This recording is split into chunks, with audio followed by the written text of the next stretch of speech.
స్తోత్రము యేసయ్యా స్తుతి స్తోత్రము స్తుతి స్తోత్రము స్తుతి స్తోత్రము యేసయ్యా. దేవుని స్తోత్రం. మీ అందరికీ వందనాలు. Praise the lord. బాగున్నారా?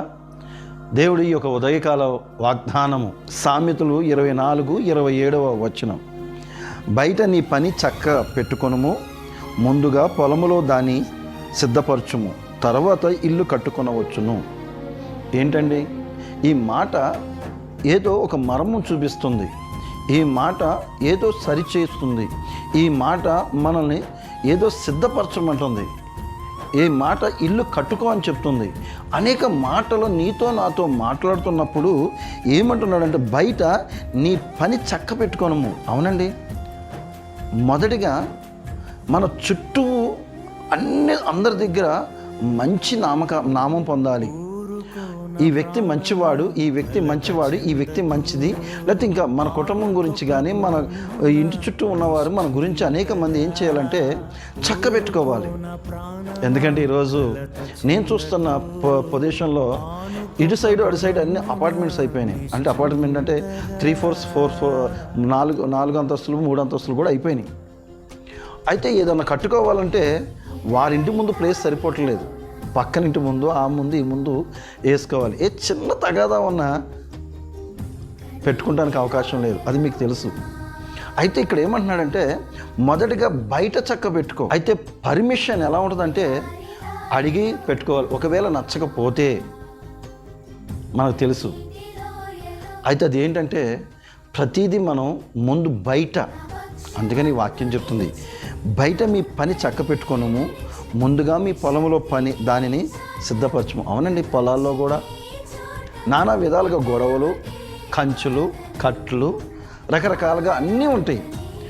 మొదటిగా బయట పొలములో అనగా పొలము అనగా మన రెండు రకాలు ఉంది, ఆత్మీయంగాను శారీరకంగాను. పొలము అనగా శారీరకంగాను, పొలము అనగా ఫలించు అండ్ దేవుని యొక్క మందిరము, తర్వాత దేవుని యొక్క విత్తనాలు ప్లేస్. ఇవన్నీ చాలా రకాలుగా ఉపయోగించే వాక్యాలు ఉన్నాయని నేను విన్నాను. అయితే ఈ పొలమును చాలా చక్కగా సిద్ధపరచుకోవాలి. పొలము నా హృదయంలో పొలం అనేది ఫలించాలి. నా పొలము సరిగ్గా దుద్దుకోకపోతే, సరిగ్గా సరిచేసుకోకపోతే నా పొలంలో నాటబడుతున్న ప్రతి నాటు వ్యర్థంగా మొలుస్తూ ఉంటాయి. అందుకని మొదటి బయట చక్క పెట్టుకోవాలి. అటు తర్వాత మన పొలము అనగా పొలము. ఈ హృదయము చాలా ఘోరమైనది, పాపము, మోసకరమైనది, నానా విధమైన చెత్త చెదారం అంతా ఉంటుంది. దీన్ని సరిచేసుకొని అప్పుడు ఇల్లు కట్టాలండి అంటున్నాడు కదా. నీ హృదయమే దేవుని ఆలయమని గ్రహించవా, గుర్తించవా?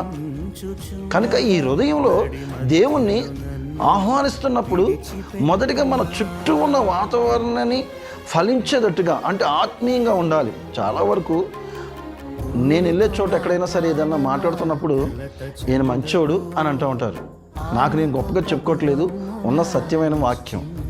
నా వెనక ఎంతమంది మాట్లాడుకుంటున్నారు నాకు తెలియదు, కానీ నా ముందు కొంతమంది ఇప్పుడు వరకు 2013 నుండి ఇప్పుడు వరకు అయితే నన్ను ద్వేషించిన వారు చాలా చాలా తక్కువ.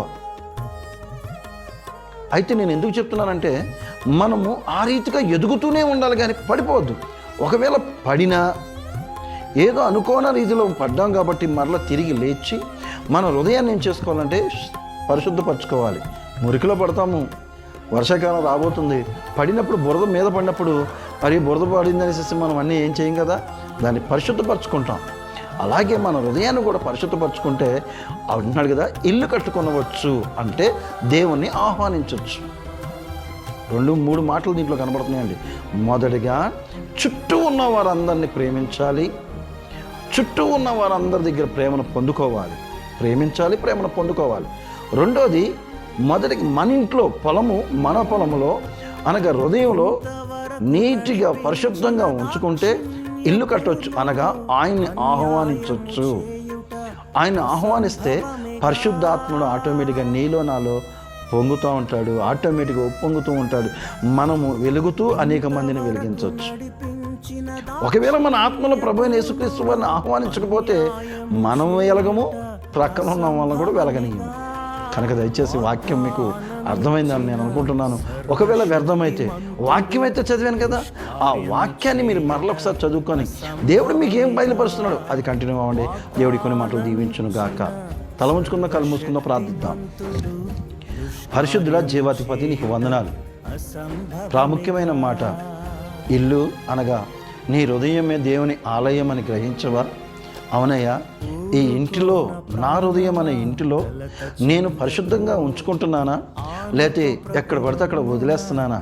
అన్నీ పనికిరానివన్నీ నా హృదయంలో పెట్టుకొని నా హృదయంను గలిబిలిలు చేసుకుంటూ నేను తొందరపడుతున్నానేమో, నన్ను క్షమించండి ప్రభు.